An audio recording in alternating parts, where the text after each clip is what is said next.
Nessa etapa de captação, um dos maiores dilemas e uma das coisas que os empreendedores mais perguntam é como é que calcula o valuation, o valor da empresa, para poder fazer a captação. O que a gente precisa entender é que o modelo de cálculo do valor da empresa tradicional, ele é muito diferente do modelo de cálculo para o valor de uma empresa startup. O modelo tradicional, a gente vai olhar ali o fluxo de caixa que a empresa está gerando mês a mês, trazer isso a valor presente, né, que é o modelo de fluxo de caixa descontado, e a gente vê o quanto que essa empresa consegue gerar de valor ali por um tempo. Mais ou menos isso é o valor dela no mercado. Mas a gente está falando de um modelo de startup que ainda está se provando. Se a gente ainda não tem previsibilidade do fluxo de caixa futuro, se muitas vezes a gente tem um fluxo de caixa negativo, né, que é o cash burn, que a gente está queimando ainda para poder se provar ou para poder escalar, e esse modelo muitas vezes ainda não se provou, principalmente ali nas primeiras rodadas, né, o pré-seed principalmente, como é que eu vou usar esse modelo de fluxo de caixa? É impossível. O que a gente está falando o fluxo de caixa ele faz sentido quando você tem uma linearidade no crescimento. A gente já tinha falado, um jogo de empresa de crescimento linear. Se a gente tem um jogo de crescimento exponencial, a gente precisa usar outros mecanismos. Só que é muito fácil, vocês vão ver que é super tranquilo. O desafio é de fato entender o quanto de capital a gente precisa para a rodada. O valuation vai ser quase que inferido a partir disso. Para saber o quanto que a gente precisa de capital para aquela rodada, a gente precisa primeiro identificar qual que é o objetivo que a gente tem com aquela rodada. Olhando para o processo, igual a gente tinha discutido, a gente vê que numa primeira captação ali, até mesmo antes de um pré-seed, num anjo e tudo mais, a gente tem um objetivo de testar a estratégia de aquisição, testar o modelo de receita.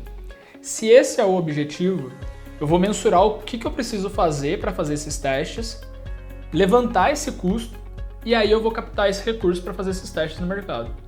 Mesma coisa nas próximas, se o objetivo do pré-seed é fazer um go-to-market para poder provar a PMF, eu vou levantar quanto de recurso eu preciso para poder fazer esse meu go-to-market por alguns 12, na verdade preferencialmente 18 meses, né, para uma rodada dessa acontecer, você queimar a caixa por 18 meses para chegar no próximo objetivo, e aí eu vou ver quanto que eu preciso então desse montante para poder pedir isso para o investidor. Mas a gente tem que entender que já tem modelos ou referências pelo menos padrão no mercado. Dificilmente eu vou captar uma rodada pré-seed com valor totalmente discrepante do que as outras startups já estão captando nesse momento de vida. Uma das referências que a gente tem no mercado, o próprio João Kepler divulgou recentemente, e ele sempre faz essas atualizações dos deals que estão acontecendo. A gente vê que numa aceleradora, normalmente é captado, investido numa startup, cerca de R$200 mil por ali 8% de participação. Ou seja, regra de 3, se R$200 mil é 8%, o quanto que é 100% da empresa? 2 milhões vai ser o valuation daquela empresa. Então a gente pode ver que o modelo, ele na verdade é uma conta inversa, né? A gente não está preocupando com o valor da empresa e a gente vai vender uma parte dela. A gente está se preocupando com o quanto que a gente precisa de recurso e aí o quanto que a gente está disposto a abrir mão de participação e essa conta vai dar o valuation da nossa organização.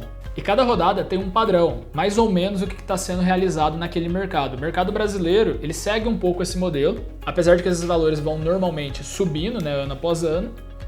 E a gente tem mais ou menos esses valores, só que em dólar, para os mercados internacionais. Então se você vai captar com um fundo de investimento internacional, ou que tenha os limited partners dele como pessoas de fora do país e ele captou esse fundo em dólar ou euro, possivelmente esses valores vão ser maiores em reais, porque o fundo está olhando um padrão que é um padrão internacional, não um padrão brasileiro. Só que aí você também tem que ser uma startup que se posiciona como um potencial de crescimento tão bom quanto as startups internacionais que estão captando, lógico, né? Então, para preparar a nossa rodada, a gente precisa de duas informações. A primeira dela é a diluição que eu estou disposto a obter com essa rodada. O quanto que eu estou abrindo mão de participação. Tudo bem, a gente falou que tem os padrões de mercado e é uma boa referência para a gente seguir. Mas vamos explicar um pouquinho mais dessa diluição. A única moeda de troca que eu tenho como startup, como empreendedor no começo do meu negócio, é a participação societária. É o meu equity, né? O quanto que eu tenho de participação na minha sociedade é o quanto que eu tenho de moeda de troca para atrair investidores. Porque eu estou vendendo uma parte do meu negócio. Estou vendendo uma participação na minha empresa.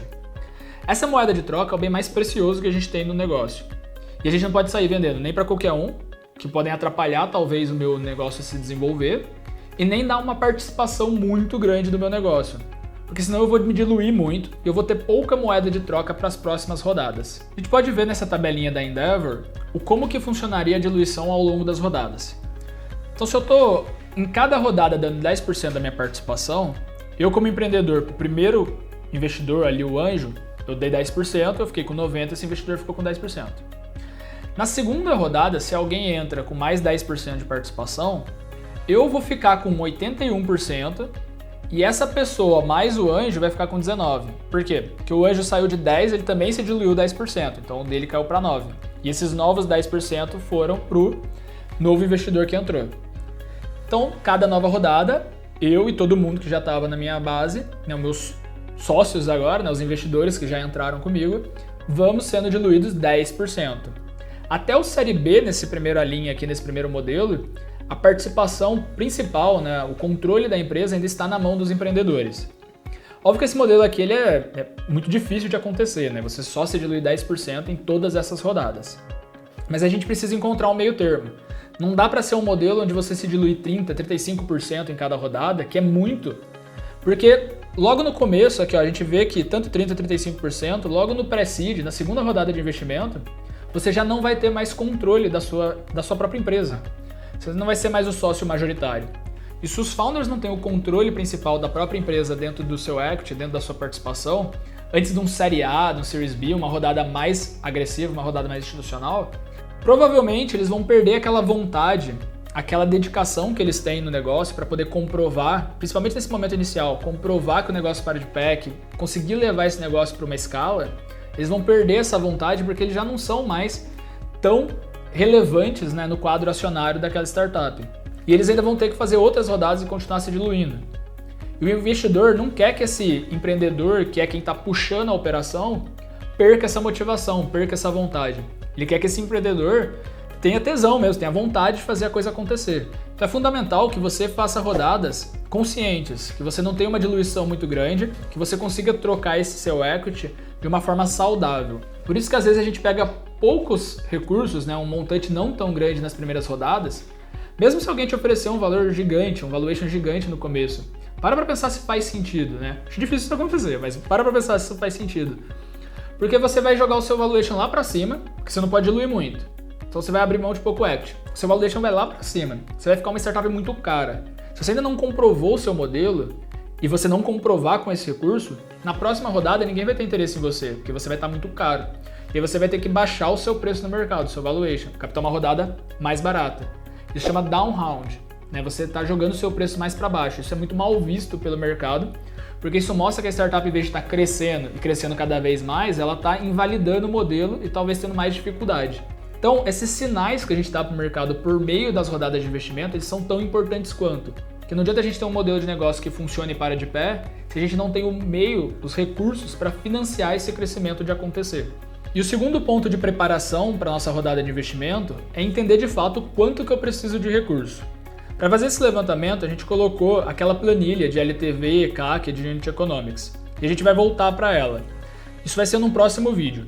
Mas vamos resumir então uma visão completa da rodada aqui para vocês e a gente consegue fechar esse bloco de como de fato começar essa rodada de investimento, começar a fazer ela acontecer. Então, para preparar a rodada, antes eu preciso calcular as métricas atuais, o LTV e o meu CAC. Com isso, eu entendo o meu momento de vida do negócio. Se eu ainda não tenho essas métricas, eu estou ali no momento mais inicial, indo para o mercado, eu estou no go-to-market, então qual que é o meu objetivo de rodada, meu momento do negócio. Se eu já tenho essas métricas, eu já estou no PMF, porque com isso eu consigo definir de fato o tipo de rodada que eu estou entrando.